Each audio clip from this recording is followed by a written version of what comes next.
Race fans, good evening and welcome to Martinsville, Virginia, the heart of the Mid-Atlantic, just off of Interstate 95, an area just to the south of here ravaged by Hurricane Helene. But tonight, the AMA Xfinity Series does battle here trench warfare style on one of the oldest, most iconic tracks on the circuit.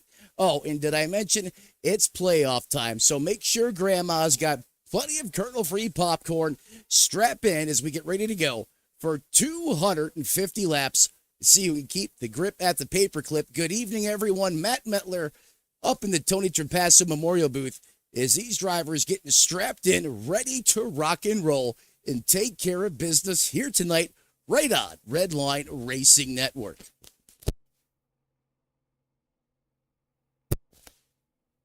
Yeah, 9 drivers going to take the initial green flag here tonight. That field begins to roll off. Bringing the heat tonight, Kyle Heath. He's going to be your pole sitter. Outside of him, the HMFIC of the league, Kendall Paul, is going to roll off there in that second place position. John Heaney going to roll off in that third place. Well, Brian Sharp in the 125, he's going to start in fourth. Occupying that fifth place position, John Hutchins inside the top 5, while Kobe Pierce in the 20 machine, he's going to roll off here in that 6th place position. David Dunwoody bringing up the business. Looks like he's going to roll off 6th, while James Hodgson is going to start in that 8th place position. Running out the top 9 drivers to take the green flag here tonight, George Rinkin in that 75 ride. As that rounds out the field tonight that's getting ready to take the green flag here momentarily from Martinsville, Virginia. Send the action here back up to the front. That iRacing.com pace car leads the way for now. Right now, it's like we're in the eye of a Category 5 hurricane as that pace car pulls off the field and we get ready to rock and roll. Coming around the turns 3 and 4 complex. Wipe the dust, kick the clutch, hope that rear end doesn't bust.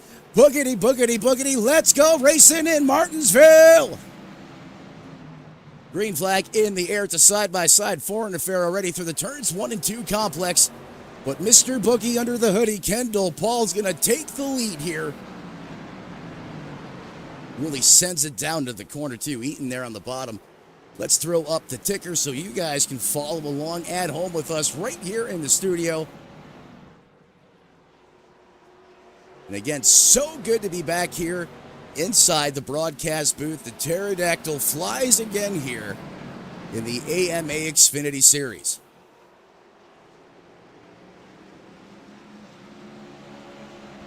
All pretty calm from all these drivers here on the race start. Kendall Paul turns fast lap of a 1968. Is everyone single file ripping the conveyor belt, and that's going to be the fastest way around this racetrack. However, you don't want to catch a piece of that curving. That can really upset the balance of the race car, do bad things out there on the racetrack. Oftentimes it'll spit you back out into traffic. Bad things can happen quick, fast, and in a hurry. A mistake that can make you pay. Speaking of that, Heath now steals the fastest lap away from Kendall Paul by, it looks like a little over a 1/10 of a second that lap. Now Heath starts to close in a little bit, applying the pressure on the back of that Mustang. In fact, let's go on board with the 13 of Kyle Heath, see how he gets around this place.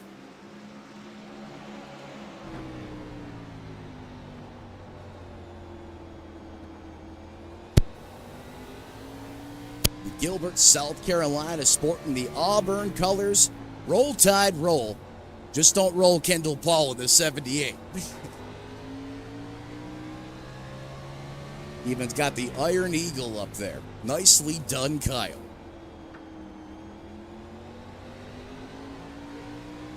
Tell you what, the glorious sound in this V8, almost 9,000 RPM at times, just singing through the beautiful air here in the Mid-Atlantic. Nothing quite sounds like the V8 that's currently in this Xfinity car. You can see how he's really attacking the corner there. He's really getting that car to turn strong in the center off. However, it looks like Paul's beating him a little bit on entry. As these tires do start to run, these good Dr. Feel-Goods become feel-bads. Ooh, Kendall gets a little loose right there, and that's exactly where I was going with this. Here we go for the pass. Kyle Heath's going to push the button. He's going to send it in down hard on the inside. The John Force special coming out the corner as they drag race down the front stretch.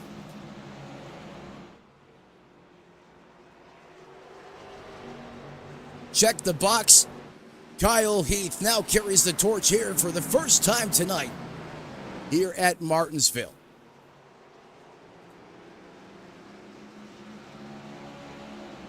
I get my ticker to cooperate with me. There we go. And as I was saying before that battle for the lead, as these tires begin to heat up a little bit and transition from feel good to feel bad, I felt like the way that Heath was running that race, his race line there, he was going to be able to prevail. And just as I said that, you've seen a couple bobbles there from Kendall Paul, and that was enough to open the back door for Heath, and he just dropped the hammer and was able to get around the 78. In case you're wondering, fastest car on the racetrack, Jason Heaney there in that third place Napa Know-How 9 ride.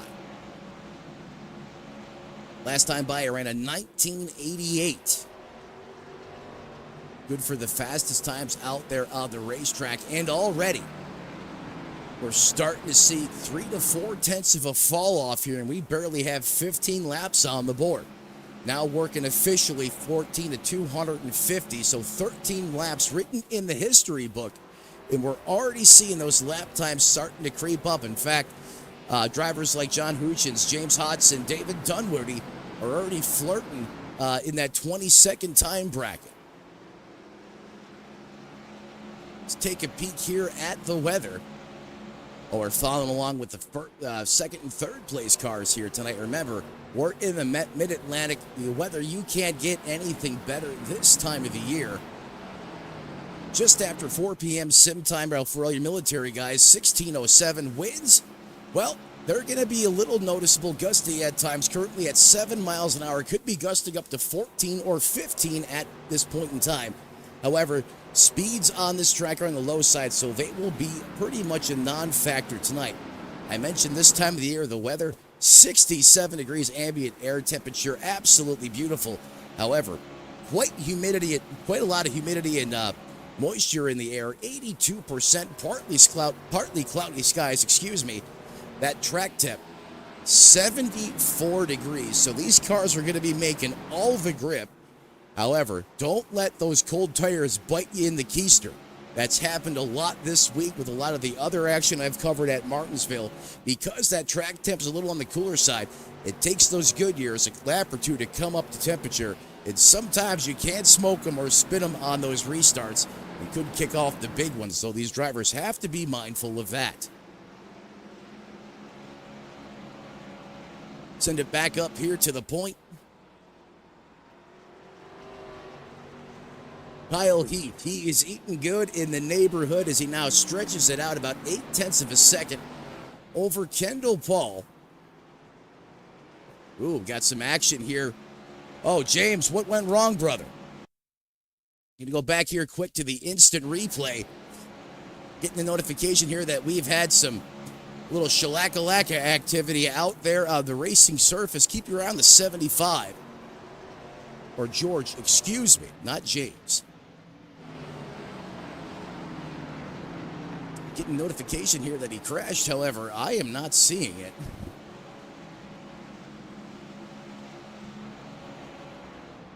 Perhaps that was a temporary malfunction with the timing and scoring.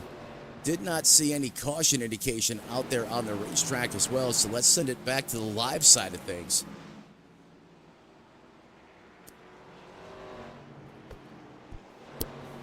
Interesting to get that notification that Hodgson crashed, but did not seem to be the case. However, it looks like he is on pit road or just coming off of pit road. Wait a minute, we got some damage on the back of that Mustang. You know, let's take a look at this one more time here. See if a different camera angle can give us a different look or some insight what to happen out there on the racetrack. Oh, here we go. The end 88 just sends it in Hail Mary style, misses the corner and sends it up the racetrack and then smartfully spins it down out of the racing groove. That's where the damage came from. However, that not going to throw a caution, so Hodgson did have a Code Brown moment out there on the racetrack. It looked like he just kind of got a little too hot into the corner and was not able to get that car slowed down in time. So fireworks do fly here early for the driver of the 88 with some moderate damage on that machine. However, he should get some opportunities over this race tonight to fix some of that damage. However, the downfall is you don't have a lot of time here at Martinsville under yellow flag conditions anyhow. Back up to the front. Heath doing things in that Chevrolet Camaro. He has really opened it up. In fact, he's about the next county over right now. Last time by, Heath ran a 1961. Dang, that was a fast lap. Where did he pull that from? The lap before that was in the 20s. Okay, now he comes back down to earth, runs a 20:01 there to Kendall Paul's 20:21. And you can see why Heath continues to walk it out. Doing a great job of managing his tires here early. Really getting the long run. And just as I say that, caution out on the racetrack. Going to be first caution for incident on the evening. And it looks like Brian Sharp may have been torpedoed.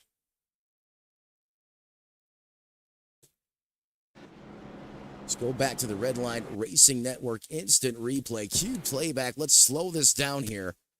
So Sharp's going to be in that W25. Initially, I thought the 20 gave him a little help, but that doesn't appear to be the story, at least coming out of 3 and 4 anyhow. Here they go across the start-finish line, side by side, just behind him. Oh, he gets loose. The back end's already out to lunch on him.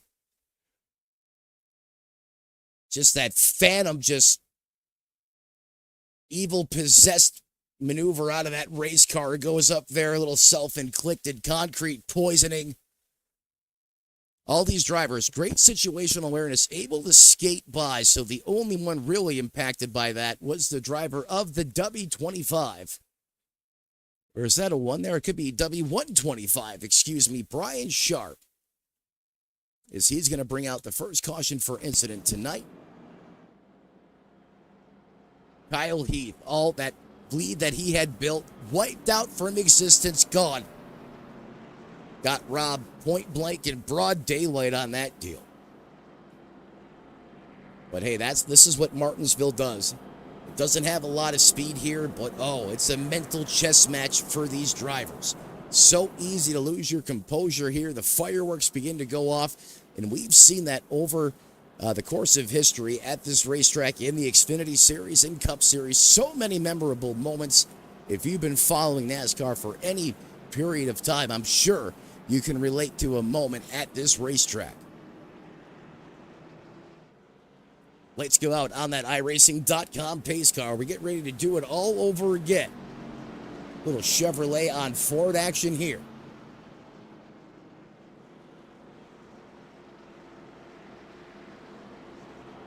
Heath, Kendall Paul in that first row. Jason Henney, Colby Pierce, row number 2. There goes that pace car. We approach the Geico restart zone. Kyle's going to have the trigger. He's going to push it through the floorboards, and these V8s come roaring back to life once again here at Martinsville. Great restart there by the 13. Oh, look at Heaney. Flex it here. Kendall Paul's going to try the crossover maneuver, but just doesn't have enough oomph behind him. So now Kendall Paul quickly and suddenly finds himself down 2 positions.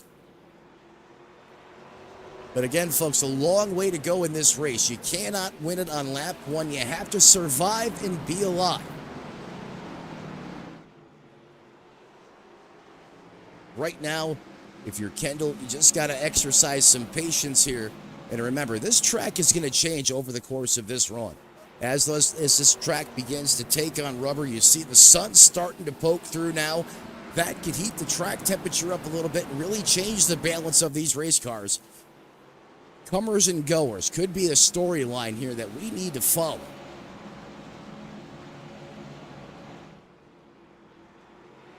Biggest mover of the race going to be that 88.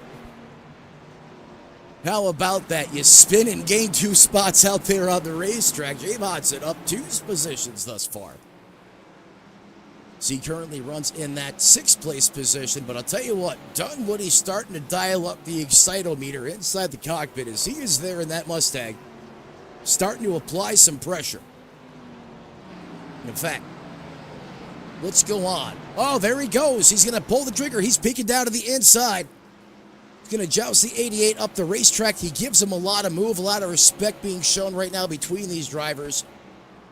Let's see if Dunwoody can outbrake him in the corner here. Whoa, he does a great job ripping the bottom and absolutely is a beast getting back on that throttle pedal.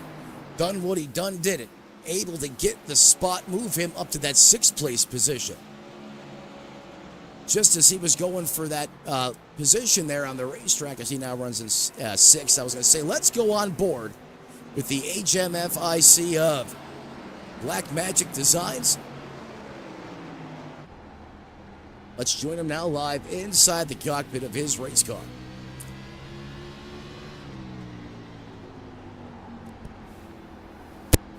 Working just mere inches off the back. The 72 of Hutchins.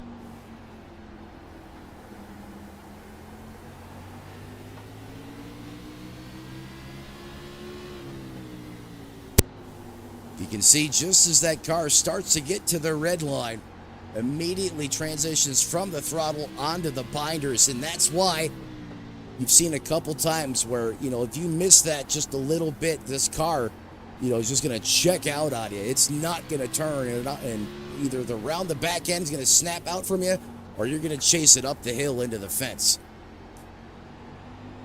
Dunwoody not giving up, though. He's staying hard. Here we go. He thought about it. And just as I said that, caution back out on the racetrack as Dunwoody was going back on the attack.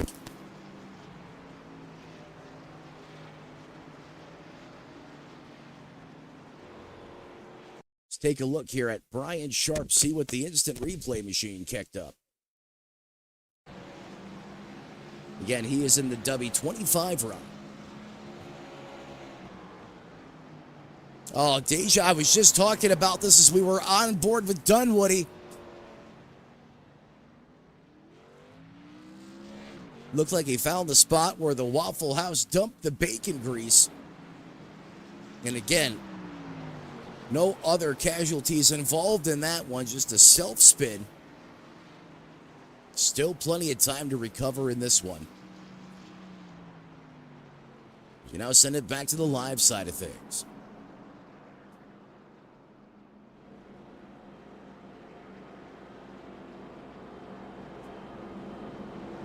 Second caution for incident on the evening. You're locked into the AMA Cup Series right here on Redline Racing Network. We're going to step aside, do our first all-out coverage break of the race. Don't go anywhere. You're not going to miss a thing.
Race fans, welcome back to Redline Racing Network as we are currently in the middle of the high-flying, high-octane action right here at Martinsville as you've been enjoying the sights and sounds from the real-life Storm Wrangler himself, Kendall Paul. And if you feel it, chase it, and that's exactly what he's doing. As this EF5 target is just in front of him in the form of that Camaro being piloted by Kyle Heath, as he continues to carry the torch here at one of the iconic tracks here on the NASCAR circuit in the mountains of Martinsville, Virginia. And again, I'm not kidding. He is a real life. Whoa, don't get ugly, buddy. I'm telling you, folks, the broadcaster's curse is a force that is strong with me. And more oftentimes than not, the minute I talk about somebody, a lot of times bad things happen. And that twitch I saw out of the 78 there, yeah, we're going to cut coverage on him for now. This is a playoff race. He is in the thick of the battle, and we're going to talk about Dunwoody. David Dunwoody, he started in the rear with the gear in this race, and he's got that Black Magic machine all the way up now to that third place position in that Mustang. Up 4 positions where he started. He currently has the crown as the biggest mover of the race in that 28 machine. Last time by, he ran a 2022. Very competitive times to where some of the other front runners are currently at. Fastest car on the racetrack begins to be Kyle Heath, and my God, he is still sub 20-second lapse times. Some call it Iron Eagle, War Eagle, Roll Tide. Well, that's what he's doing to this field right now. Looking like a Nissan GTR hiding under the skin of that Camaro with 1,000 horsepower and a 50 shot of nitrous.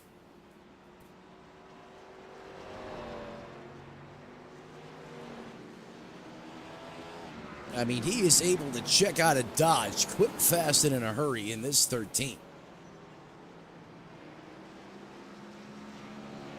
Perhaps Heath, a short track ace. It certainly seems like it out of Gilbert, South Carolina. You know, speaking of South Carolina, Myrtle Beach Raceway, a track that's unfortunately no longer with us, but still lives with us here on the iRacing.com servers. And that is one of the great things that I love about iRacing, is so many tracks seem to get swallowed up and close. You got to get out there. You got to support the cause, guys. As we'll come back to that as we're under yellow flag conditions here once again. And Heath is going to get a trick or treat. Watches his, well, quite frankly, his advantage over the field disappear here.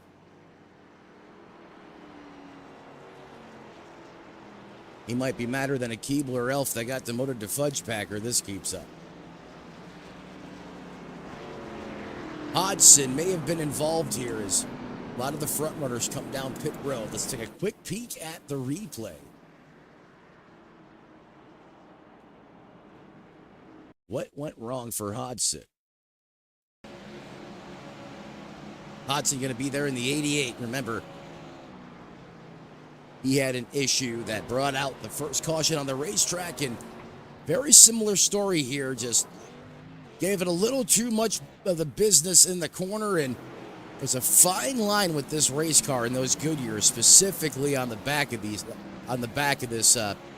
solid rear axle race car. You step over that line, and it's going to go around on you. And that's unfortunately what happened there to the 88. And again, no one else involved, just a self-inflicted boo-boo there, if you will. And the Stone Machine keeps on trucking.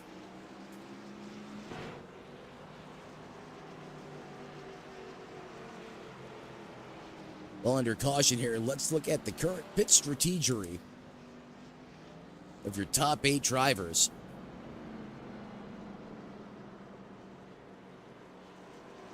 As you see, George now up 8 positions as he's currently has 20 laps on this set of tires. However, he's going to be at a tire deficit.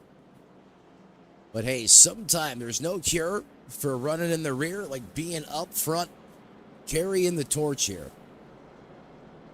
Everyone else virtually down pit road there on lap 62. And as you see the scoring telemetry there, the 75 machine taking full advantage of that caution. Is now Heath is going to have to battle on this restart from the high side of the racetrack.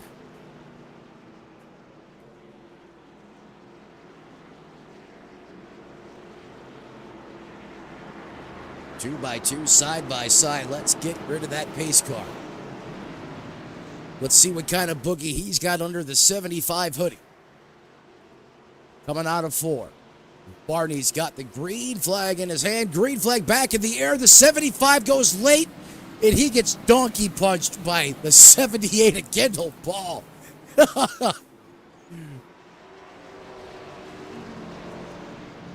I don't know how he kept it straight. Kendall Paul gave it to him in the business end. Not once, but twice.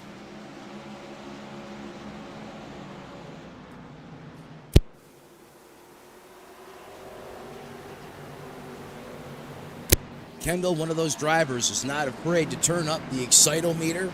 Doesn't care if it's lap 5, lap 67, or the final lap out there on the racetrack. If there's positions to be gained, he's going to be aggressive. He's going to be on the attack. He's going to be the predator out there. That's just how you got to be with storm chasing. You can't be afraid. You have to go full send, go get it. Sometimes a little core punching involved. Kendall's knows what I'm talking about. He ain't going to let a hailstone get in his way. Now decides to take a peek here. And is the 75 a little bit off the pace? Remember, he's on older shoes in that second place position.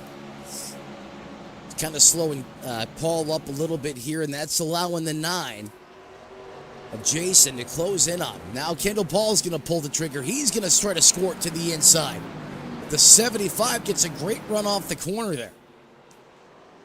I'm probably just as surprised as Kendall is. Now he checks back in line, resets. Ooh. Oh, he's going to turn him. Kendall Paul hits the 75 and he steps on his own biscuits.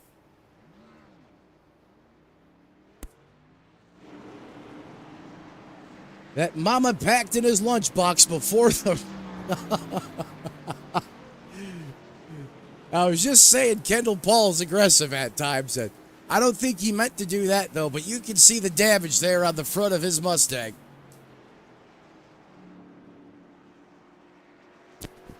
We're going to go old school VHS mode here, and we're going to wind this back.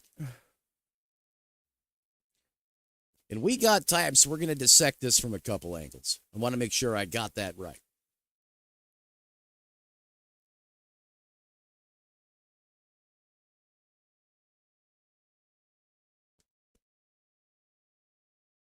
There we go. Let's, oh, come on.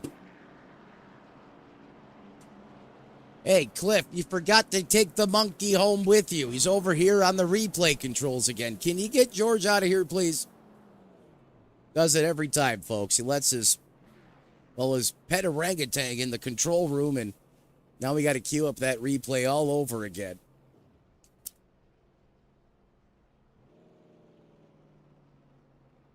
Here we go. This should be good. I'm going to slow this down quarter speed. Remember, these two in a dogfight. We're going to go on board here with Kendall. 75 has the proverbial bullseye painted on the back of this car. Let's see indeed if Paul does make contact with that Camaro. Yeah, get skinny. Yeah, there's the bump. It was light. But around goes the 75. You see the RPMs dropping on Kendall. He tries to stay out of it, but he's got a lot of wheel cranked in it, and then boom! He howitzers that race car into the safer barrier. He's going to go end around. Pointing the wrong way on the racetrack. Let's go ahead and roll this back here while we're under caution.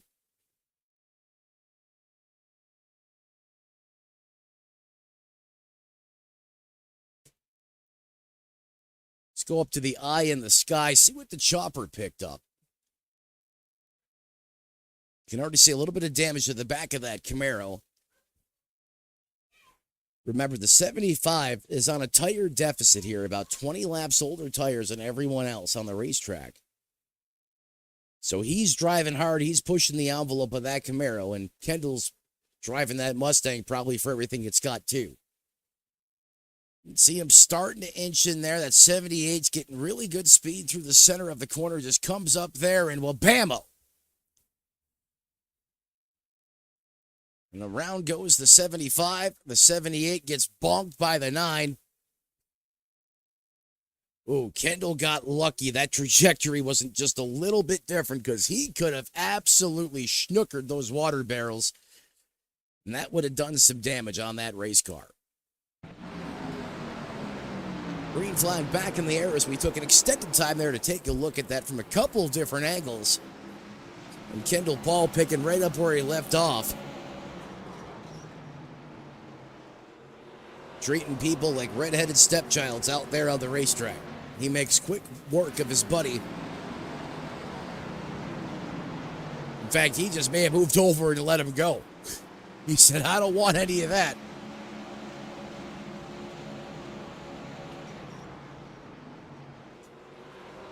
Paul now back up to 6th. Jason Heaney now leads in the Napa Know-How Chevrolet. However, the Rocket Man 13, Kyle Heath, fastest car on the racetrack that last time by a 1973 to Heaney's 1982. Sometimes cautions breed cautions, and it seems we're under caution once again here. And again, Martinsville famous for just influencing this yellow flag trend here, especially, the drivers, the emotions, the tempers, everything starts to flare up when, caution after caution. There's, the anxiety starts to build, the frustration inside the cockpit, and sometimes that, along with the byproduct of this racetrack, it really can bring out the worst of things. Hopefully it doesn't turn into that, as it's still a little too early for the emotions to start to boil over. And again, folks, this is a playoff race, a cutoff race. So a lot on the line here for a few of these drivers. We started the field with 9 all cars currently running out there on the racetrack. And for the first time tonight, we're going to step aside, pay some bills. We'll be right back with coverage from Martinsville momentarily right here on Redline Racing Network.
fans, good evening and welcome back to Martinsville, Virginia, as the AMA Xfinity Series continues to do battle here on the iconic short track right here, packed into the mountains, the western portions of the state of Virginia.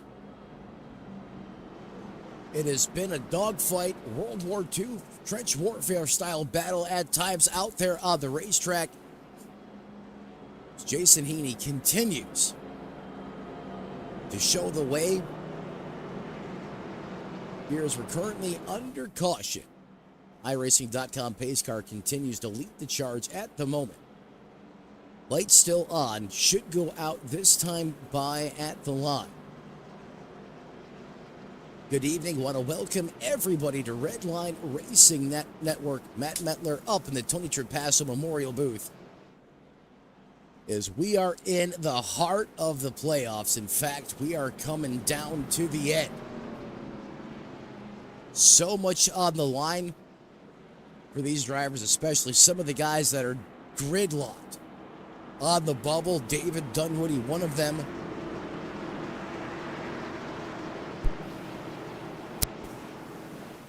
Here we go, the calm before the storm.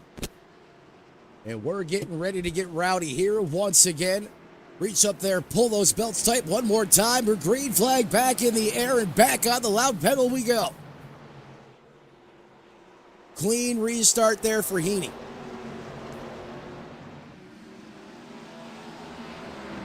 Listen to those V8 scream as they approach 9,000 RPM before they're hard onto the binders entering the corner.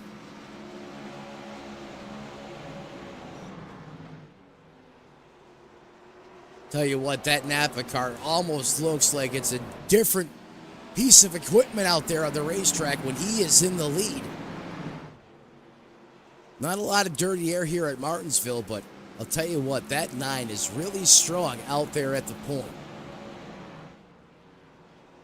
You ask me, Matt, well, why are you saying that? Well, that car right behind him, that 13 machine, has been mean. I mean, straight possessed at times in the speed department. Multiple times he's had almost 3-second leads, if not a little bit more, before the caution flag would erase it. Just as I say that, he's starting to flex a little bit. Let's go on board with Heat.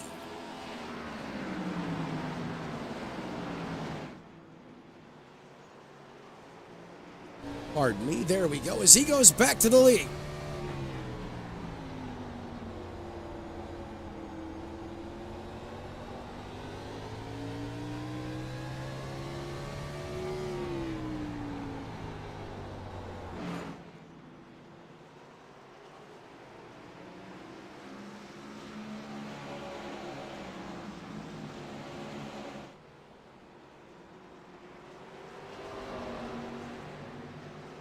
Apologize for that, folks. I suddenly lost my audio connection there for a moment.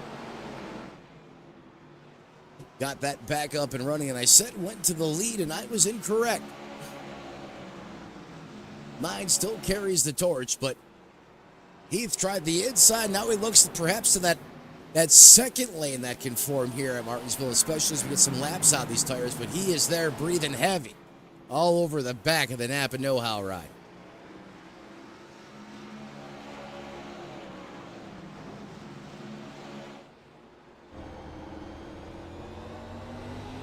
Let's join Heath in his office, the place he is doing business right now. There's that 9,000 RPM red line I was talking about just moments ago.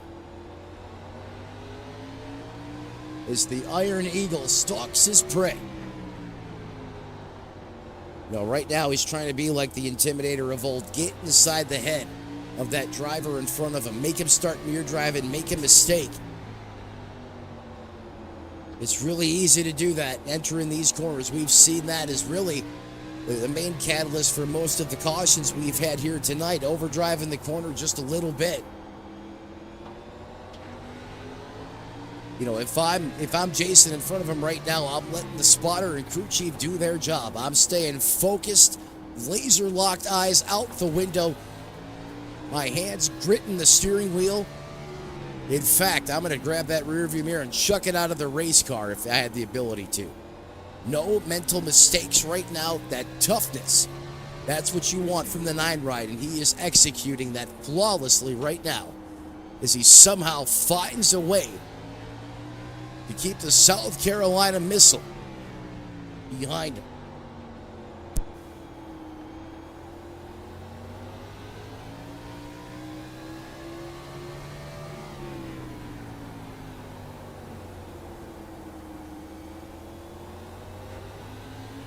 As I often say, catching them is one thing, passing them is another, and this is a classic example of that.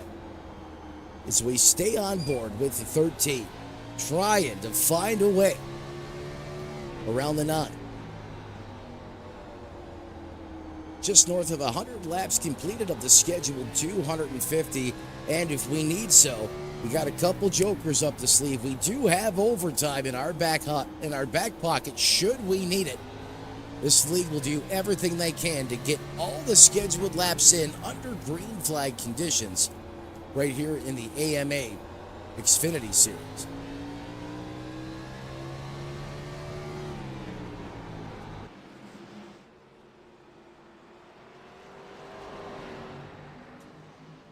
A lot of patience right now being shown by the 13. And just as I say that, he pokes his nose back to the inside, thought about it, but the 9 able to wrap that middle lane.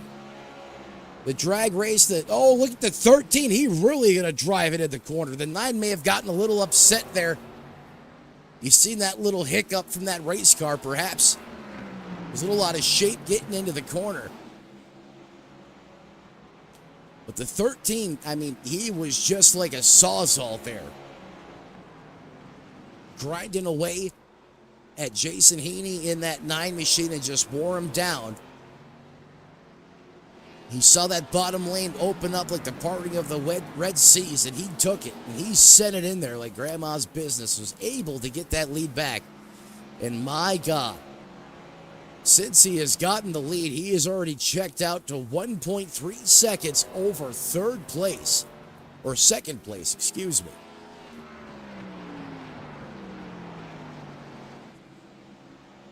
Take a look here at the time delta.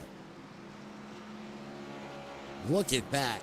That is absolutely incredible pace. Out of heat.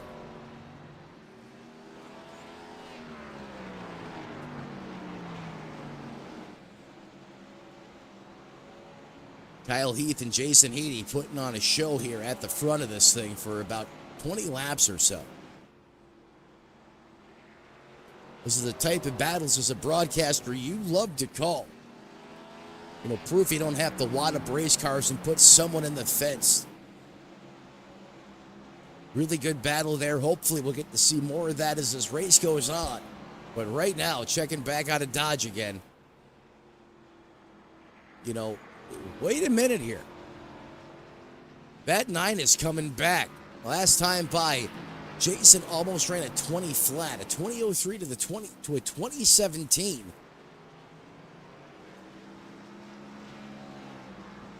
Or Heath could just be backing the pace off a little bit, but hey, we'll come back to that as caution in the air once again.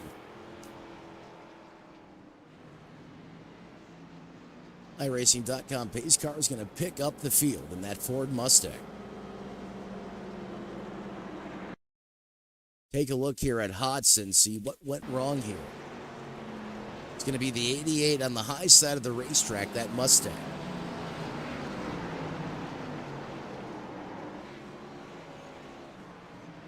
And again, car just got evil on. Asked for a little too much corner entry speed that car wanted to give him, and it's a very fine line, a double-edged sword, if you will. You step over it. She's out to lunch, and that's exactly what happened there. As once again, Heath's lead instantly, poof, be gone. It is now the 9. David Dunwoody up in third. Don't look now. He's coming. See if anybody decides to take a trip down pit road here. Most of the front runners down on lap 62. Got to go back to Kendall Paul in 6th place. Last took a stroll down pit road on lap 112.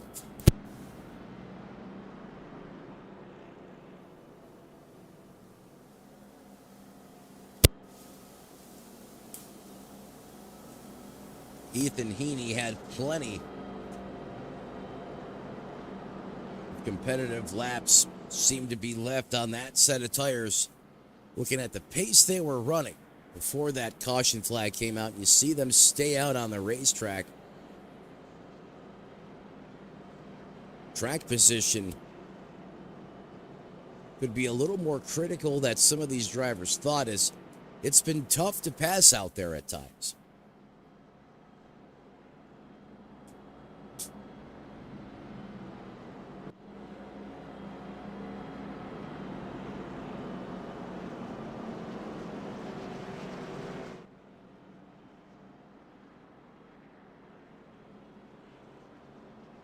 You know, these caution flags also cause these tires to heat cycle. When that happens, you know, sometimes they just don't have the mechanical grip that they offered to that race car prior to that last heat cycle, and other times it can make the car become very tight or loose depending on how you're attacking this racetrack. Gonna rack him and stack him again.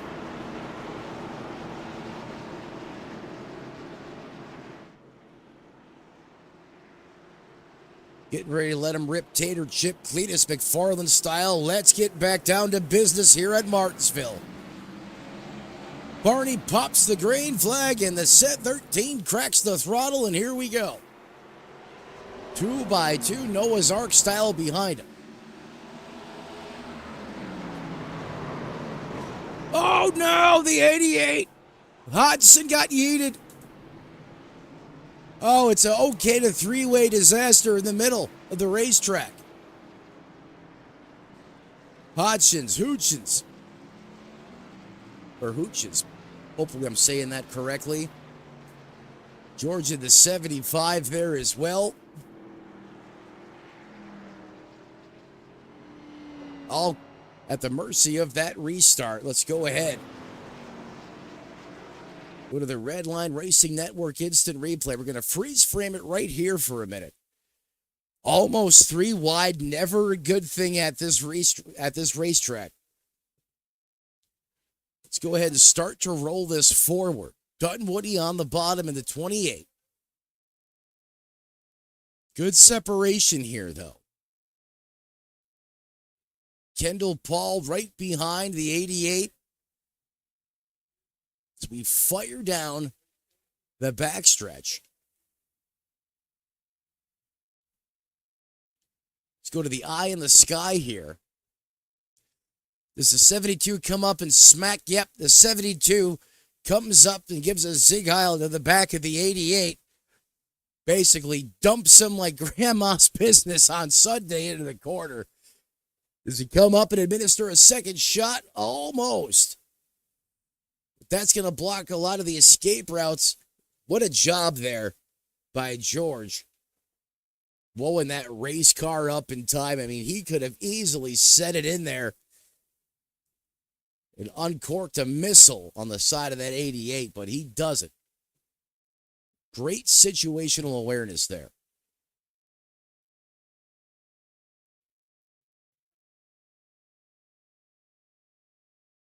You know, the other thing is, you know, these drivers have different braking points. You know, perhaps he didn't anticipate the 88 to back that corner up as much as he did. But nonetheless, when that car is loaded up in the corner, it does not take much. As we've seen earlier in the race, I mean, Kendall Paul barely breathed on the back of a race car, and around it went. It does not take much in this Xfinity car.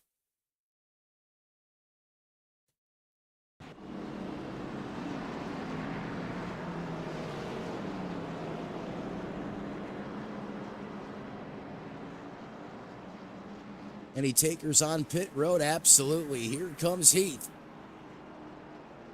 the South Carolina Rocket. The 9 ride. Good call there by the 9, trying to stay on the same strategy there as the 13. I like it. Both cars pull into their pit box. Beautiful execution there. You see the jack going up. Should be 4 tires, 2 cans of Sunoco Racing fuel here. This service virtually completed at the same time on pit road. David Dunwoody in that Black Magic Ford Mustang.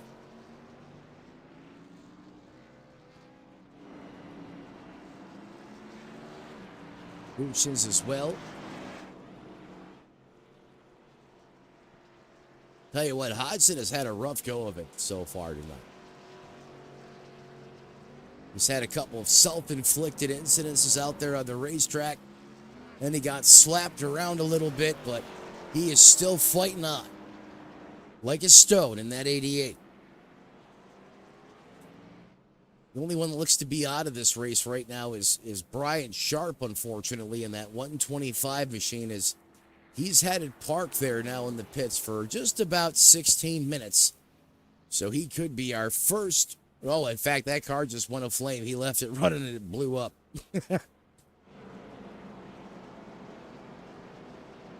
Nothing like a smoldering car on pit road on Halloween.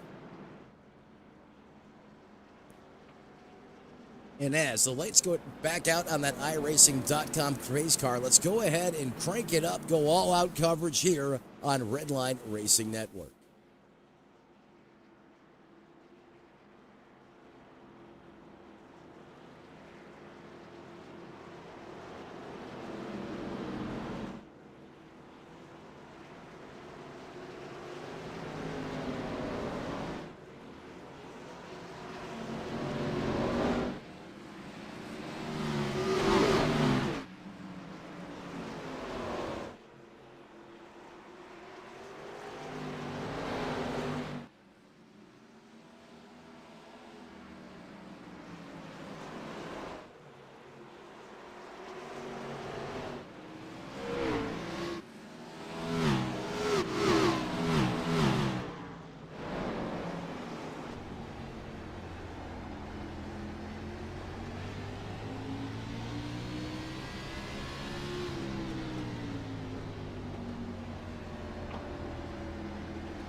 Good evening, race fans. Welcome back to Redline Racing Network as we were on our all-out, wide-open coverage. Turn it up moment of the race there for that restart. The Pied Piper, Kendall Paul.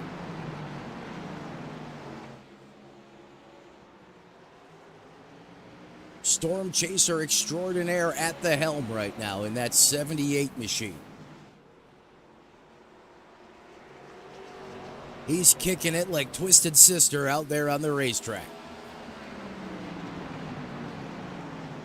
Showing he's got some serious boogie underneath the hoodie on that race car.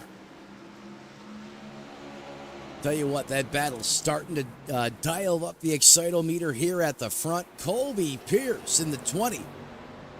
May have been laying back a little bit in this one. He's starting to flex some muscle. We all know what the 13 is capable of. We know. South Carolina man has a plan. Just these caution flags have cost him dearly as he's had big-time leads. Most of the time that yellow flag has showed its ugly face here. As we now work lap 141 of the scheduled 250, and Heath is taking a peek. Thought about it, just didn't quite have enough momentum there, but he keeps running. 1993s around this place. But we seen this not that long ago when he was trying to get the lead from Jason Heaney in the 9. He caught him, just wasn't able to find a way around him. He had to grind him down.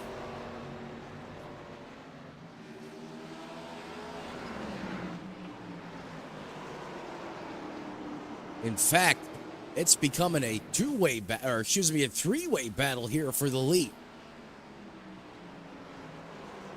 Kendall Paul a little slower than that second and third place car. Oh, now here we go. He's going to pull the trigger here. He's going to just Hail Mary it into the... Wow, what a move by Heath. Little drift action there as well. You seen Colby Pierce flare a little bit. And Pierce ain't done. He's going with the crossover maneuver. He ain't giving up. He's hit the nitrous. Flame shooting out of those race cars, making the 13 do it the hard way. Can he clear him that time? Able to put the power down and keep it straight. Meanwhile, Kendall Paul takes a look in his mirror and is loving what he's seen behind him there, because that was able to get him almost a 7/10. Oh, payback! The 20 kicks him. Oh, hold the brake. Gets skinny there. The 72 almost got ran over.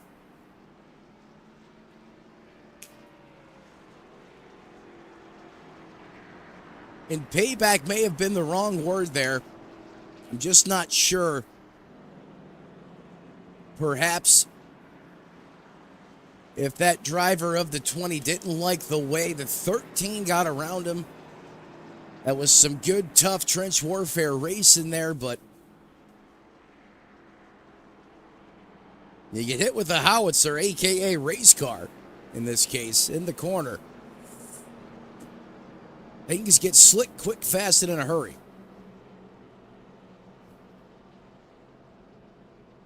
Let's take a look here at the instant replay.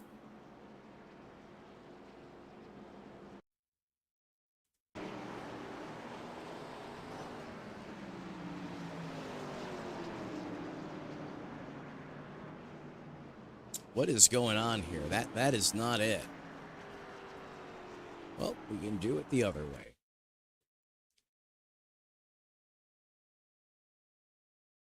Go old school here.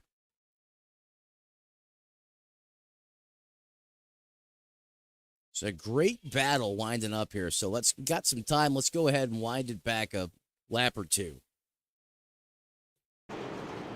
So there you go. You got the 20 on the bottom, the 13 on the top. Remember, the 13 just got back by him. Both sending it into the corner there. The 20 really gets a good run through the center off there. This is where the business is going to get laid.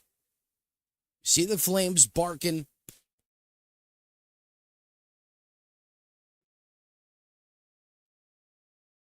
There, and then the 20 is going to come up and administer the shot right there. And around goes the 13. He locks all four of the Goodyears up, probably going to flat spot him a little bit. And then watch this. 13's going to grab a gear. He's going to start to back it up the racetrack. After having it locked down for an ample amount of time. And here comes the 72. Get skinny, boys. Barely. Gets through there. That was the Don't Stay in Your Ride Use Tide moment of the race, brought to you by John Hugins. So we now go back to the live side of things. Lights out on that iRacing.com pace car. We re-rack them, restack them, do it again.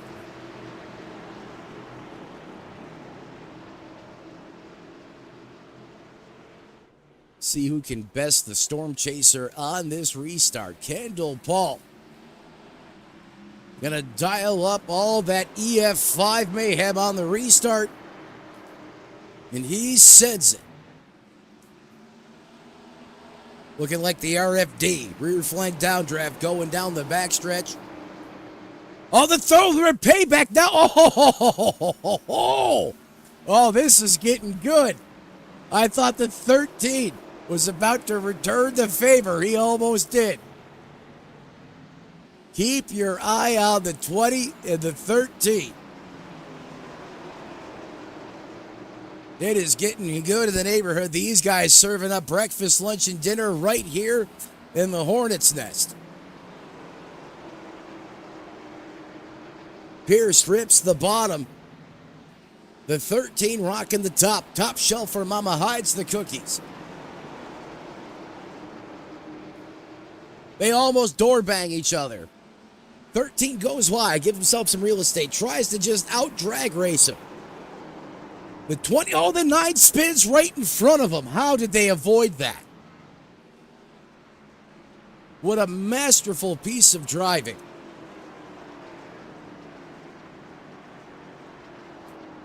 Someone, I mean, talking about getting a landmine thrown right in front of you. Woo!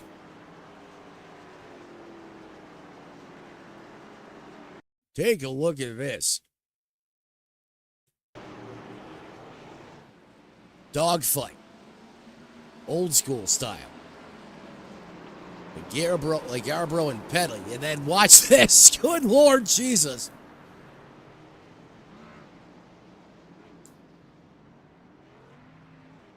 A couple drivers are going to come down pit road, 4 tires, a tank of fuel, and perhaps a new race suit. After that one.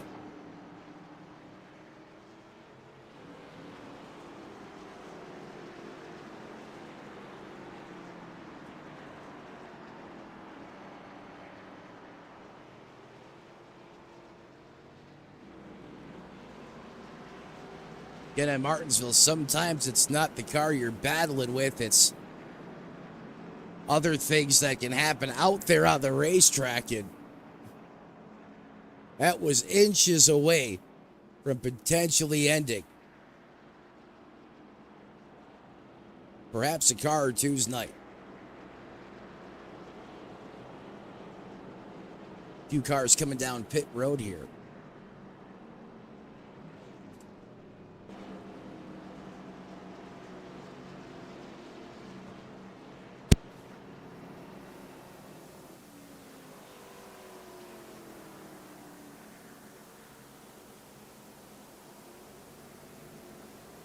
Tell you what, ladies and gentlemen, the action is turning up. It is getting hot and heavy. The emotion starting to rise and boil over here at Martinsville. We're going to step aside, pay some bills. We'll be right back here with coverage from Martinsville momentarily, right here on Redline Racing Network.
Race fans, welcome back to Martinsville, Virginia, as the AMA Xfinity Series continues to put on a high-octane thriller here tonight in primetime. Matt Metler up in the Redline Racing Network broadcast booth, or better known as the Tony Trapasso Memorial Booth, is, my God, the heat, the battle, and the fierce competition continues to escalate out there on the race surface. The intensity, folks, well, that should only go up from here, as the laps remaining are starting to wind down, as the battle for the lead is starting to crank up.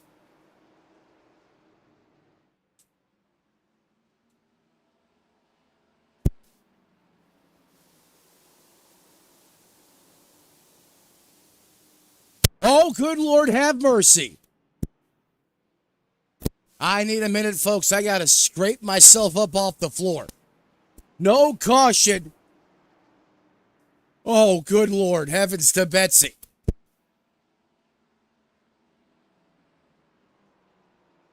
Emma's next to me smashing the panic button on her life alert. She can't believe what happened.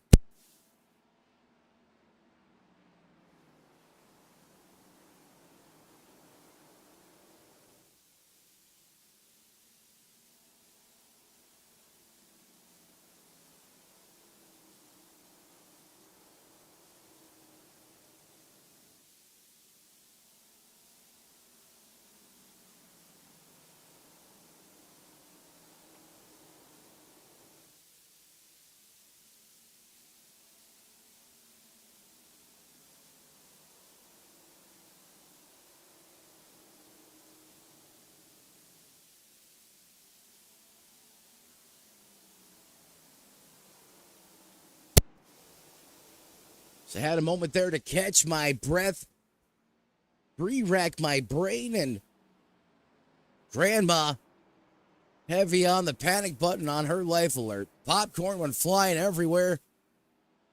I can't believe what happened to Kendall Paul there. Driver of the 78. The first time we've had an incident on this racetrack and have not seen a caution. I mean, he went full-blown Baja Blast mode, jumped the curbing and everything. How he didn't pepper the safer barrier, I should say concrete barrier in this case, is beyond me.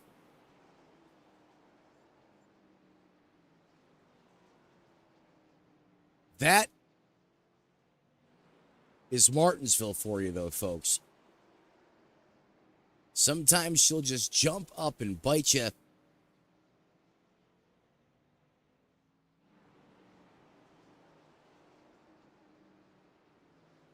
Just cannot believe what happened to Kendall Paul. You send it back up to the front here.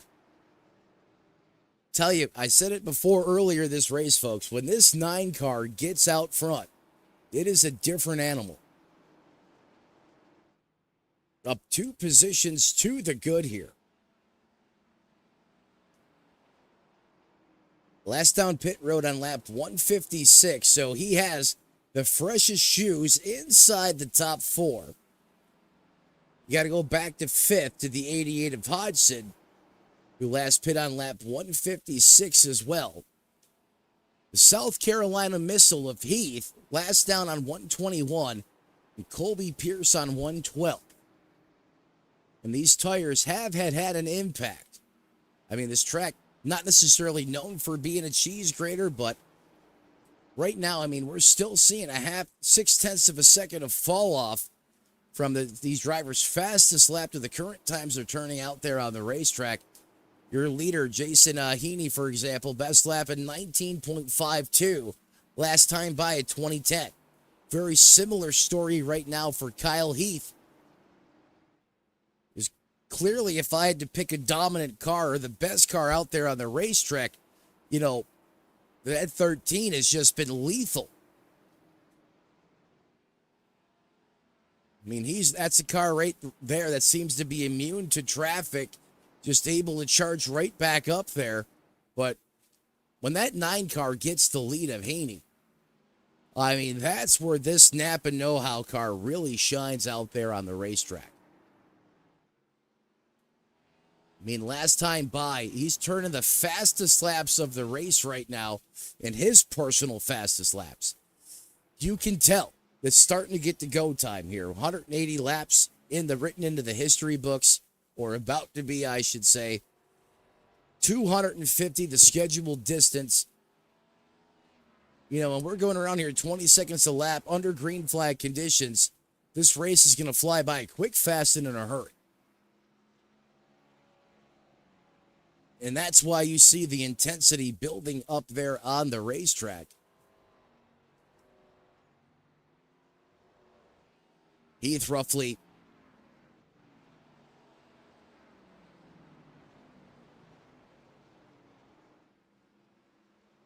Heath roughly about second and a tenth or two, 1.25 to be exact, behind your leader. Then rounding out your top three, Colby Pierce up 3 spots from where he started in that 20. And remember, he kind of has this little bit of a rivalry going with the 13, as those guys were exchanging gunshot fire back and forth between each other. I mean, that was a battle. George in the 75, your biggest mover of the race, starting to apply the pressure back to Pierce.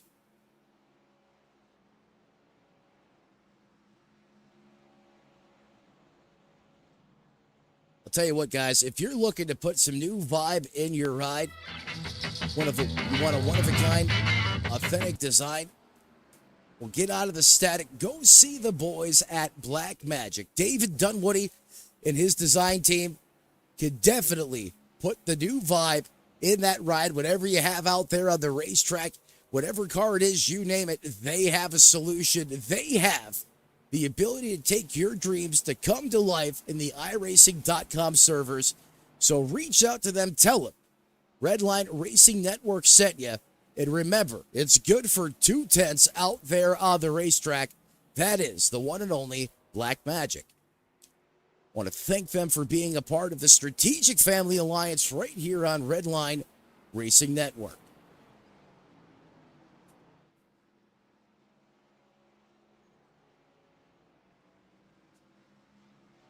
You know, just we were talking about David Dunwoody and the gang, all the great things that they do. He is trying to put together a masterpiece out there on the racetrack himself. There he is in that 6th place position, just keeping himself out of the frontline warfare there, just in front of him, because it's getting hot and heavy just up the road. You know, Dunwoody, he's a veteran race car driver, probably knows that something could be a brewing just in front of him, perhaps trying to just lag back a little bit if it does pop off.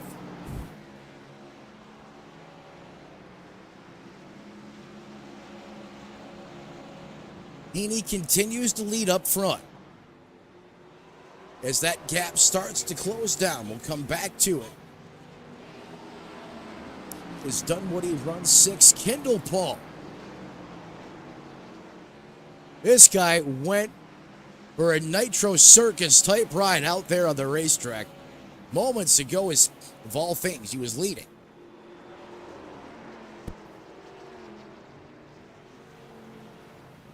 Oh my God, there it is. Caution on the racetrack, the 20. He's going to bring out the yellow rating doom machine. That being the caution flag. And like I said earlier when Keith was leading, it's going to erase that safety net. An insurance policy gone for the 9. So he sends it down pit road, 13th, the 13 machine, that Camaro in close proximity to that race car. 2 Camaros here. Virtually everyone on the lead lap coming down. Dunwoody, Kendall, Paul Hutchins, Colby Pierce. This is going to be your effective battle for the lead here. I mean, both these drivers are doing a great job on pit road executing. Let's see who gets the job on the gym. That's the 9. It's a drag race. Don't get caught speeding, boys. Oh, that's going to be close.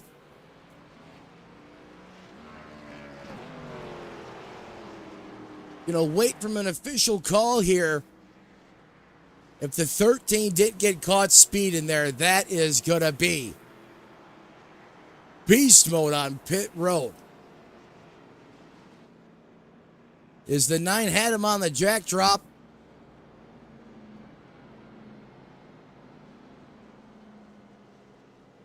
Getting a report that that exit was good. So the 13 is going to get the lead back, getting it done in the trenches, in the pits. Hey, you can't run him down out there on the racetrack. You can always pass him in the pits, and not that the 13 has had that problem.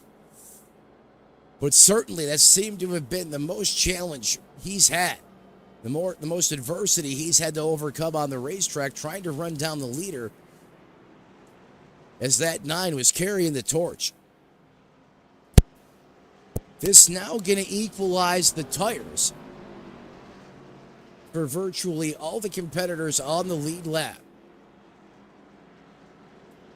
Taking a quick look here at the pit strategy, and that may not be updated yet, so we're going to go ahead and just give that a moment. But I can tell you, 1st through 7th through 8th, all down on pit road. So plenty of fresh tires, 2 cans Sunoco Racing Fuel. These guys now can go the distance, should they need to. That's the key word.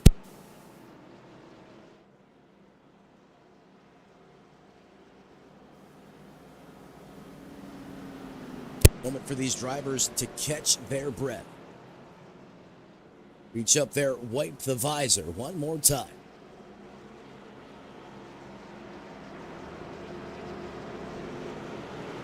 Shuffle the pace car off, there it goes.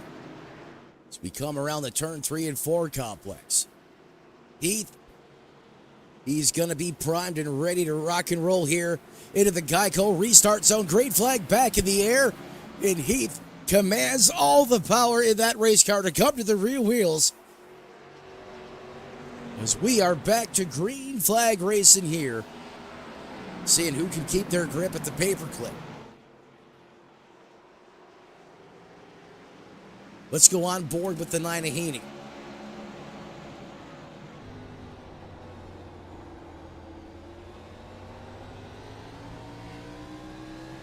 From Altoona, Wisconsin, First Gear Racing owner. Don't do it! Oh my God! Around goes Heaney, and I invoke the broadcaster's curse. I am sorry. I hate it when I do that.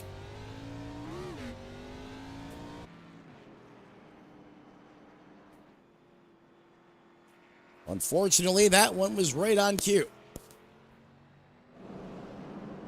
Telling you, folks, the broadcaster's curse is a thing.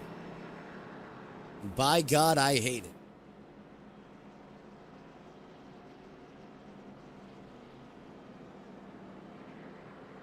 Silver lining here is just a self-spin. Doesn't look like much damage, if any, on the 9 here.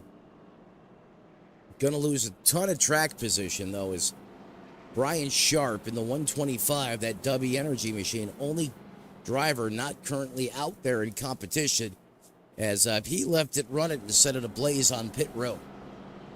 And he's been there for a little over an hour now.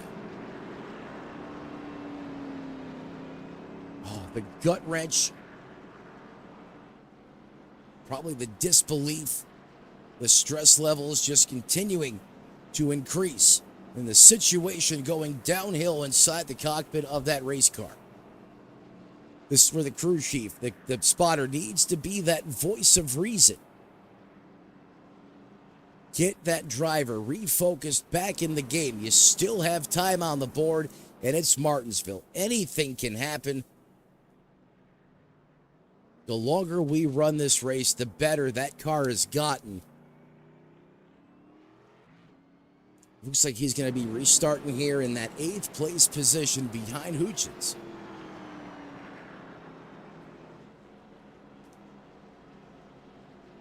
is the Iron Eagle, the South Carolina Rocket.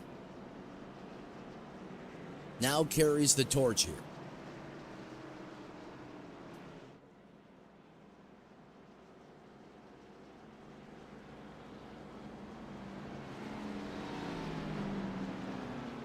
Lights go out on the iRacing.com pace car once again.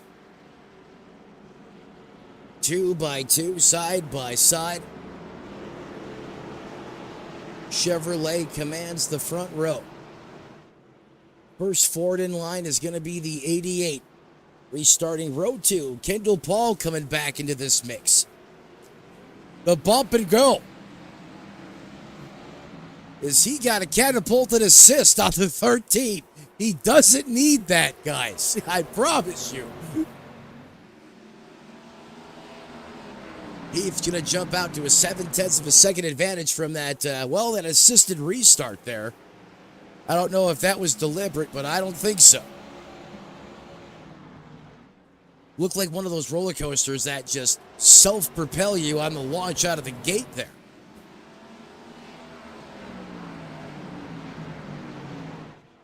Anytime I've ever had anyone try that, I never keep it pointed straight, but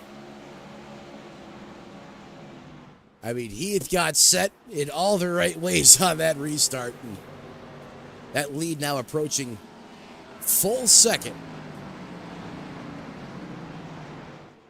over the Stone 88. This is the farthest the 88 has been up all race long there in that 6th place position. Tell you what, if earlier on in this race, if there was a caution flag, you could almost bet he was involved in it. Whether if it was of someone else's doing or a slight mistake out there on the racetrack, and he has really circled the wagons and turned things around here. Kendall Paul. Oh, we got a smoke show. I just did it again. I don't believe it.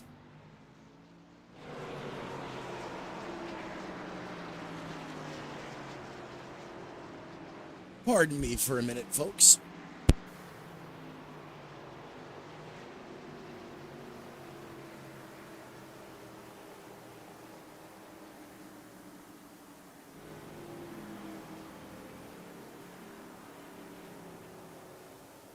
There I go, talking about a driver on the racetrack, and immediately a black cloud of voodoo death shows its face over the race car, and he went for a ride. You've seen the tires smoke. Let's take a look here at the Redline Racing Network instant replay here as we pick it up. Mid-corner here with the 88.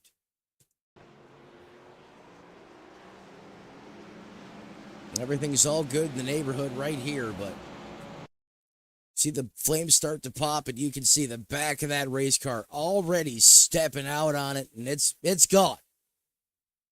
He's locking it down, just doing the slide for life right there. Comes up and catches the fence a little bit.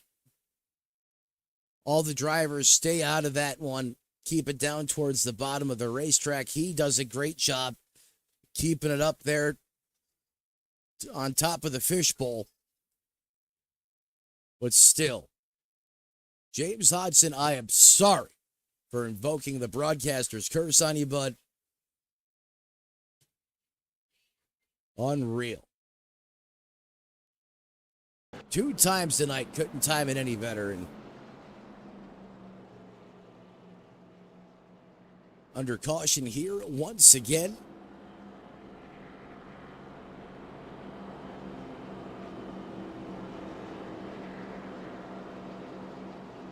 We're going to step aside, go all-out coverage. You're not going to miss anything right here on Redline Racing Network.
Race fans, welcome back to Martinsville, Virginia.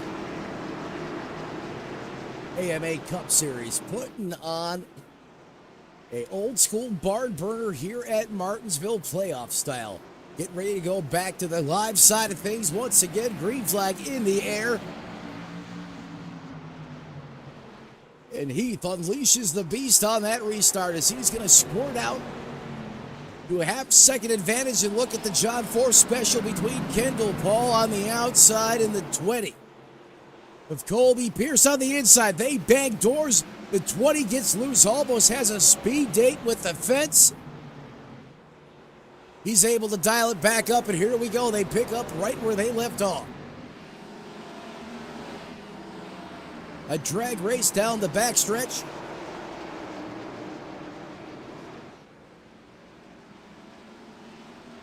Two Chevrolet Camaros duking it out. Oh, there it goes. It just takes a touch. As Kyle Heath went fastest lap of the race, just as the caution came back out on the racetrack. In the words of Phil Collins, I can feel that one coming in the air tonight. See what we picked up on the instant replay. Let's send it up to the chopper on this one. And cue playback. Just some tight, close quarters racing here. I mean, the 20 just sends it. I mean, he is packing some serious steam, and the back end just says, and then basically gives him the scrub job to the 9 ride as he tries to get by on the high side. Locks it down. Spotter tells him all clear, and around and away he goes. It's Kyle Heath once again. Going to give back all that advantage, all that real estate he had. And that has really been the Achilles heel for that 13 tonight. Is when he's been out front and he's just put on a clinic at times and drove away from the competition. I mean, that caution flag would just harpoon the sails right out of that race car. Then he's got Mr. Excitement right behind him, Kendall Paul. A driver that is known for not being afraid to push the envelope out there on the racetrack. A driver that got sent Bahat over the curving, almost went head on into that concrete barrier, somehow was able just to whip the back end around before he made contact with the wall. And of course, Lady Luck would not be on his side, did not catch a caution there. Took a trip all the way to the back of this piece. But yet here he is. Ready to do business here once again. Lights go out on the pace car. The 9. Similar story for him as he's now back up to 3rd on the outside.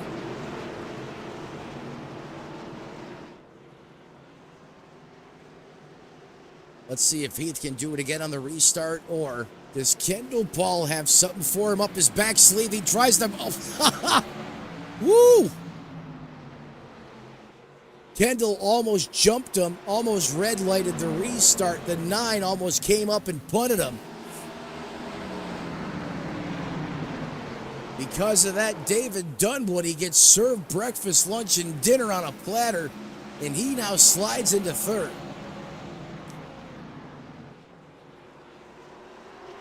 Paul gets shuffled all the way back to 5th. Heaney back, he's going to slide back a slot to 4th. All this with just 26 laps remaining.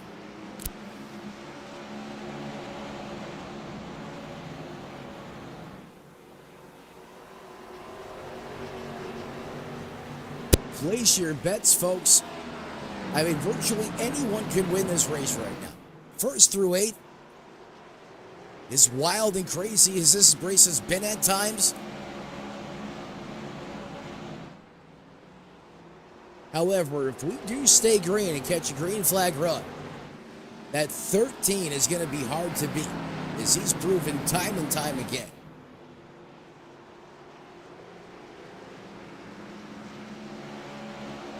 George, your biggest mover of this race, up 7 positions, vibing in the 75 run.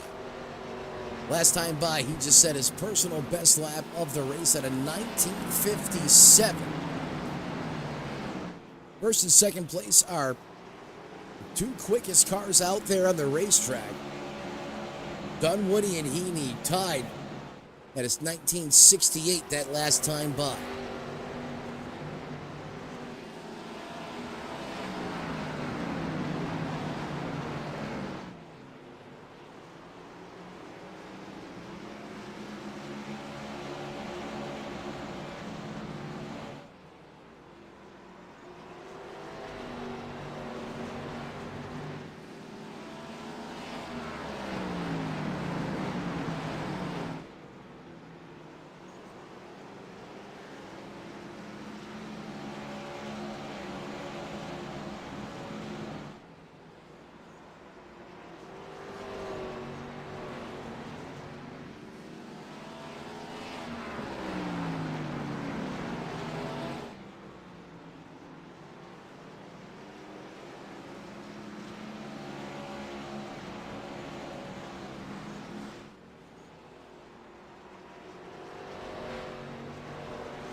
At this point in time of the race, that switch inside the cockpit of the race car, those drivers start to see red, give and take, gentlemen's agreement out the window. And right now, it's about you doing things as a race car driver and gaining as many positions on that scoring pylon on that racetrack as you can. Doing it for your team, doing it for your sponsors, and also doing it for yourself out there in prime time. That's exactly what Heath is doing, as he's putting up a cluster of his best laps of the race, as he now stretches out that lead. David Dunwoody, a driver that was literally on the bubble. 0 points, gridlock. Every position matters in a big way for the driver of that 28 machine.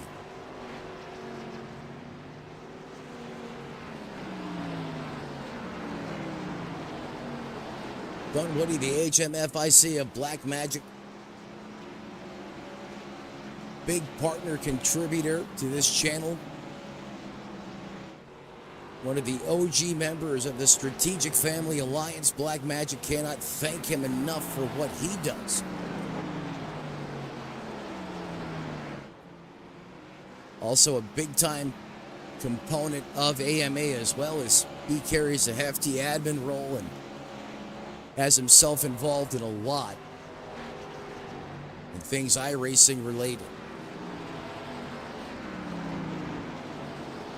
Kendall Paul runs in fourth, has a lot of real estate to work with. Forward and behind, however, Pierce is starting to creep in a little bit. Oh, heartbreak. Jason Heaney on pit road. Looks like he has parked it there.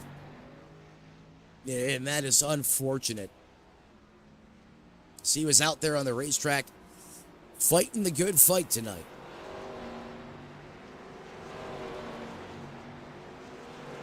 From Altoona, Wisconsin, and my God, when that car was out front, it was extremely competitive, very fast. But nonetheless, currently on pit road right now. Looks like he should come home in that 8th place position tonight if things continue to roll how they are right now. Currently, as we send it back out to the point, the South Carolina Rocket, the Iron Eagle, has his war face up. It's tick, tick, tick, tick. The burning of the midnight oil starts to run out.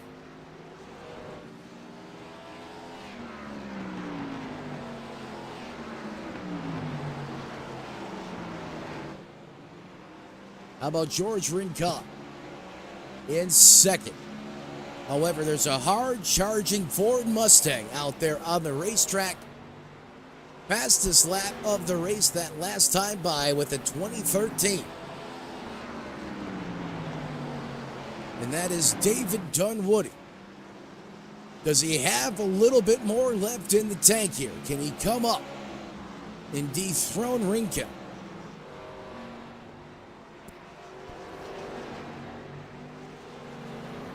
He is there now, folks. There is virtually no battle for the lead right now as Heath continues to check out on the 75.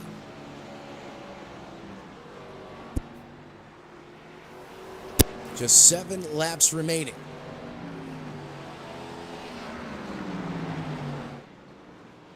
There's your leader as we now send it back to Dunwoody.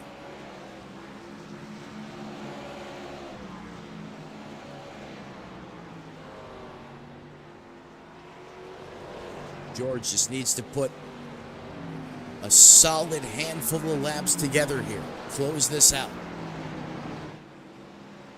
Dunwoody able to close in about a car length away off the bumper of that Mustang, but seems to stall and cannot penetrate further.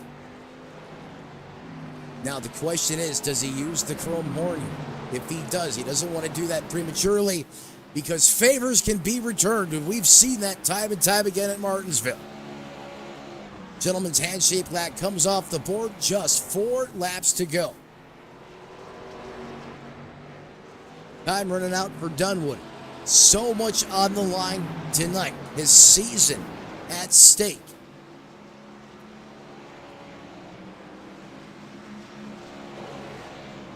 As we now send it to your leader. The man that has had the plan since the drop of the green flag. By far the most dominant car all night long.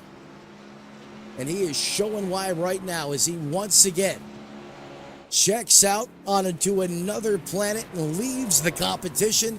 His popsicle sticks are now in the air. 2 to go.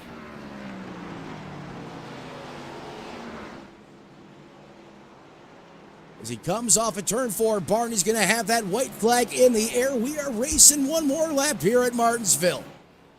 Heath is going to hunker it down to the bottom. No reason to overdrive this race car. Steady Eddie as she goes down the backstretch.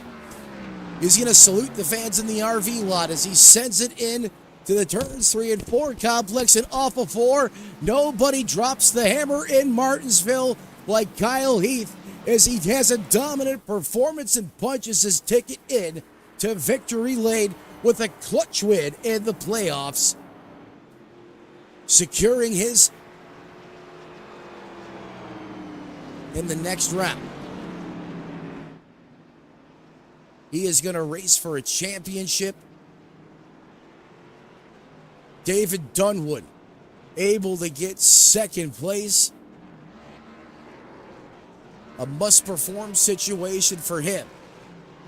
Hopefully it's enough. We're going to find out with the updated points after we complete our interviews of the top 3 here. That is the game plan. If that changes, folks, I will let you know. But let's get ready to talk to our top 3 drivers here. What a performance put on by these guys. What a show tonight.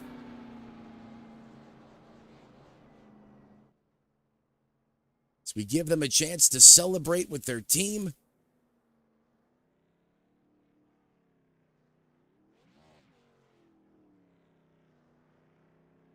See if they jump up here to the waiting room. I believe that is the plan here. As we're looking for Kyle Heath, David Dunwoody, and George Rinkin.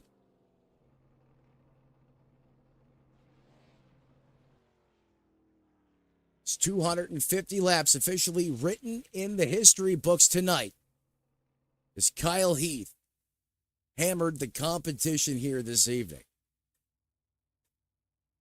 Let's see if they're ready now for their interviews.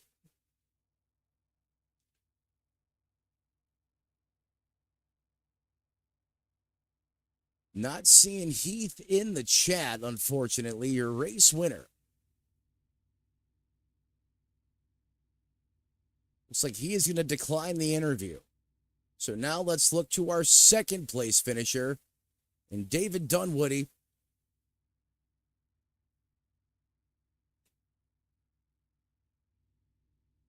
David Dunwoody, Matt, up in the Tony Trapasso Memorial booth. You got a copy there, bud.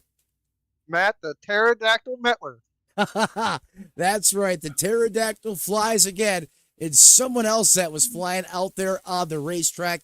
David, so much on the line tonight as we move into this race. Literally on the bubble, 0 points to spare. And you at the end of this race let the flamethrower unleash, hit the afterburner, and here you are coming home in second place tonight. How are you able to survive the mayhem and turn it up and come home with a solid second place finish, bud? It was so much fun. I just trying to pick my battles, and stay with John. Because I knew I was racing the 72 all night, so I kind of just rode with him the last stage because I knew I covered him the first two.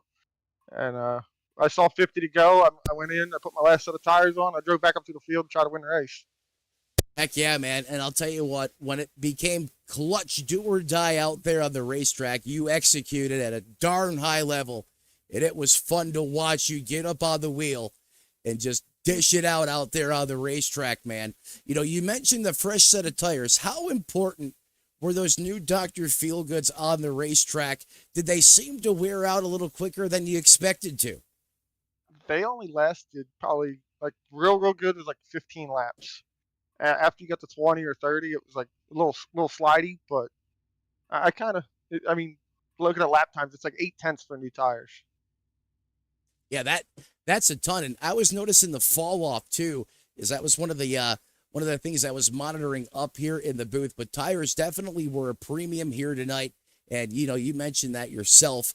You know, also want to thank you and take a moment to shout you out for being one of the founding members of the Strategic Family Alliance here on Redline Racing Network. Want to thank you for that opportunity to work with you, and it's been a fun ride. And great to just shout you out and acknowledge that up here in the broadcast booth. And before I cut you loose, man, who do you want to thank who helps you get it done on that 28 machine? First people I'm going to thank is everybody watching at home. Thanks for coming out watching. Thank you for showing up to broadcast. I'm sure you put on a great show. I can't wait to watch it tomorrow. I got to shout out Admin Boxx, who give us the race control at your fingertips. Push of a button, we can throw yellow flag if we have to. Somebody spins or something. Bully Dog Coffee, Black Magic Studios. Moza wheel products are great. That's all I use.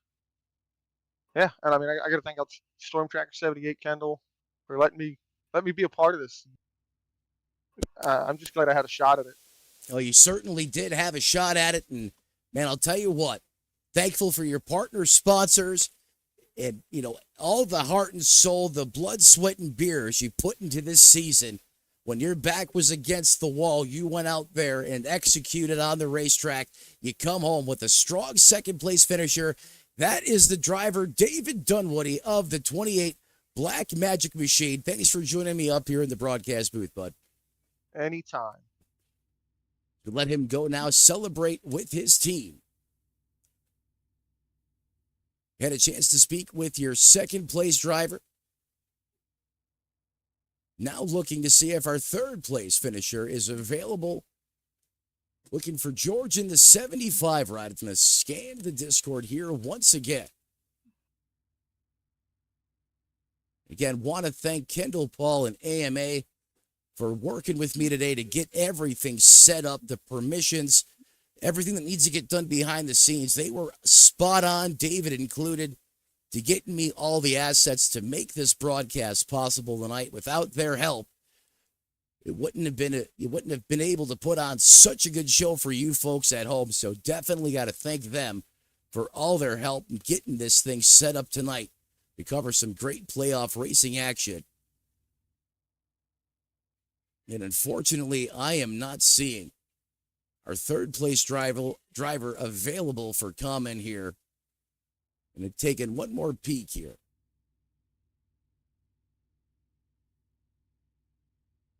However, the HMFIC of the league.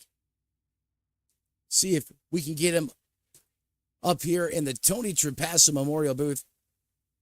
Joining me now, the man, the myth, the legend, Kendall Paul. Matt up top, you got a copy there, boss.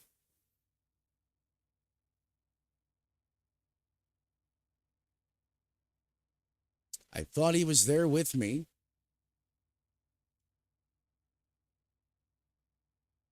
See if I can try to get him here one more time.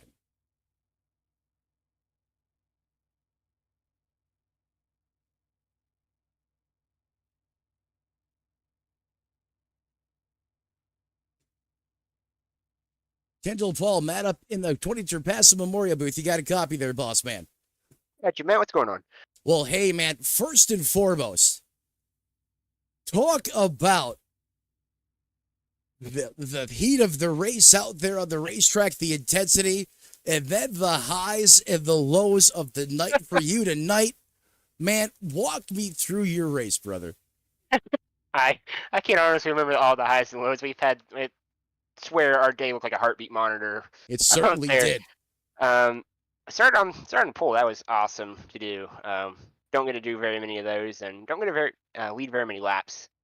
Just the way how I race and everything, and then it just kind of seemed like turn one was just like almost devil's corner, because you'll get in that corner and then it gets loose all of a sudden on you, and you don't know why, and you go back there again and it's perfectly fine. So that was something I wanted to ask you about. You're reading my mind. It seemed like for whatever reason the car just went evil for no reason, without warning at times. And it seemed like it was like did it to everyone. So I was kind of glad it wasn't Yes, just me. And I mean, I felt like a big dummy doing it once I got the lead, but overall not a bad night. Definitely had a good night as you come home just outside the money in a solid fourth place position. But I got to ask you, man, you get the lead of this race, and then all of a sudden a nuclear explosion happens. The next thing I know, you're Baja on the curbing, and somehow we're able to kick the back of that race car around so you didn't massacre the concrete wall there. What happened in that situation? And I thought for sure there was going to be a caution flake, but nope, no caution. You had to eat that one. Walk me through, just the emotion when that happened, and then how you were able to rebound to have a top 5 finish when all was said and done. What was going through my mind was like, oh, I'm such a dum-dum that I just did that, just getting to the lead. And I mean, I kind of felt that in practice too. You run a hot lap or you do something really well, and then turn one comes back and bites you there. And I knew it was 2 options when I was spinning. I knew I was going to save it, so I wasn't going to counter steer it and shoot it right back up to in front of everyone. So kept in the gas a little bit to spin it down to the bottom. I was kind of hoping for a little bit of a caution, but we spun, goodness gracious, down to the pit lane, so I didn't throw the caution. But you have to have the mentality once you do something like that or something like that happens, is it's not over, and you got to get your head back in the game. You reset and you go after it, and we went from 4 seconds behind Dunwoody in that pack there to catching them there at the end, and then some cautions came out and allowed us to get some fresh tires and everything. I still think the front end was a little messed up, so it was kind of limiting the performance on the 78.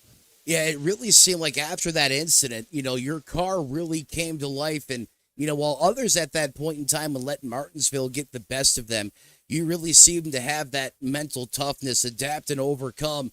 And, I mean, you were putting down consistently your best laps of the race, after that incident on the racetrack. So just a tip of the hat to you, and, just showing how you can overcome objections out there on the racetrack to come home, to a solid 4th place finish there. Yeah, that's what you got to have, that mentality. And now you got to really have that mentality coming into Phoenix. Now your whole season's right there, one race, and you can either make the best of it at the moment and go win that championship, or you can mess up and have the mentality that you're just going to run second, and you're going to run second because you don't have the mentality to run it up to the front. So just about practicing now this next week, trying to figure out how to be fast at Phoenix, and hopefully come walk away with a championship here next Thursday. Well, Kendall, speaking of the championship next week at Phoenix, all the grind of this season for 4 drivers. It all comes down to next week, and we're going to have the coverage right here, same time, same place on Redline Racing Network. I do have the updated points results post the competition of this race. And since I have the HMFIC of the league up here with me, I'm now going to unveil the top 4, the 4 drivers competing for a championship here in the AMA Cup Series. Kyle Heath, your winner tonight. Kendall, congratulations, man. You're going for a championship. You're currently slotted in that second place position.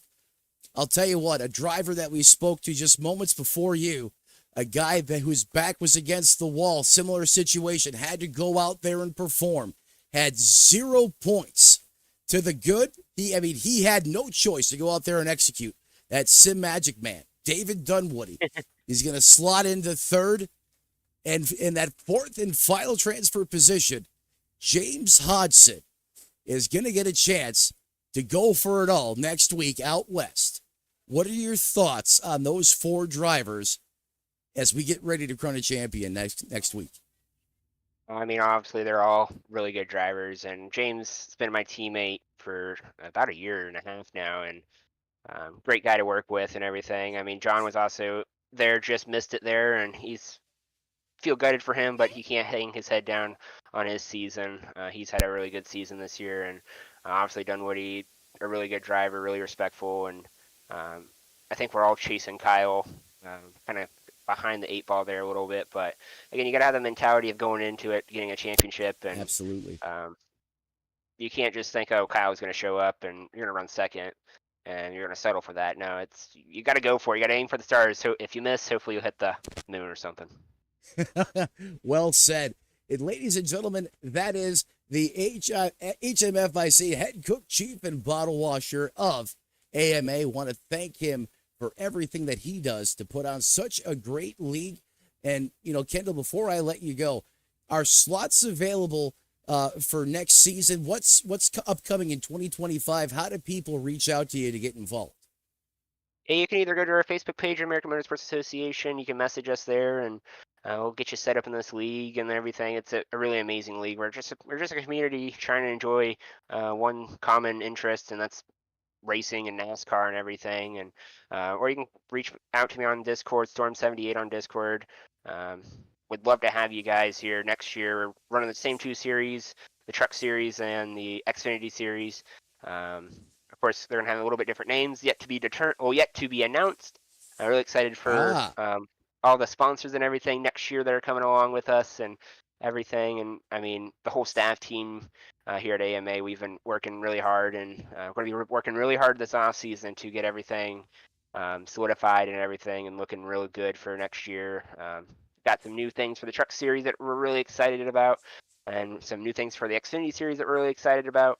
We'll just see how it all goes next year, and I'm really looking forward to next year because I think we'll have a blast of the season and that sort of deal. But I just got to thank you, Matt, for coming in on late notice and coming in and broadcasting for us.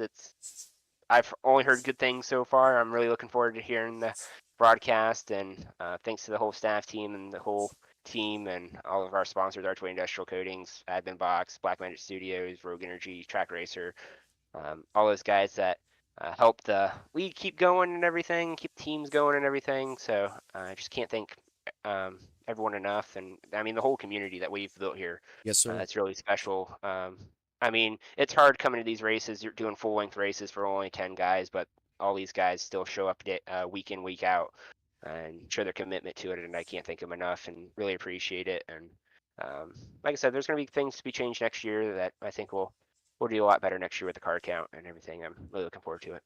Well, there he is, ladies and gentlemen. And like Kendall Paul said, if you want to be a part of a bigger, better, revamped 2025 season, make sure you reach out to Kendall Paul. Get in touch with him in the Discord, and I can promise you, him and his staff will get you pointed in the right direction. And that's if you think you got what it takes to hang out with these guys out there on the racetrack.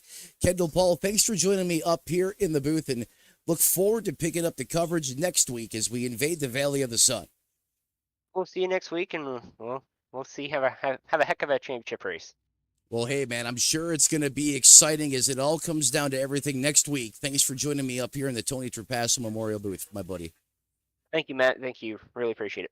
Yes, sir. Anytime. Glad to be here, man. It was a lot of fun being back in the booth. Well, there he is, ladies and gentlemen, driver of the 78 from Salina, Kansas. That is the one and only Kendall Paul. Before we cut coverage tonight again, want to announce the top 4 drivers that are going to be going for it all in Phoenix next week. Make sure you don't miss any of the championship action. Make sure you smash the like button, ring the bell. Come home to your esports sim racing action leader right here on Redline Racing Network, and you won't miss any of the high-flying, high-octane racing action when the AMA Xfinity Series goes to Phoenix, and we crown a championship next week, same time, same bad channel. Those drivers again. Let's go ahead and pull that information up here locally. We don't have that in a graphic for you yet.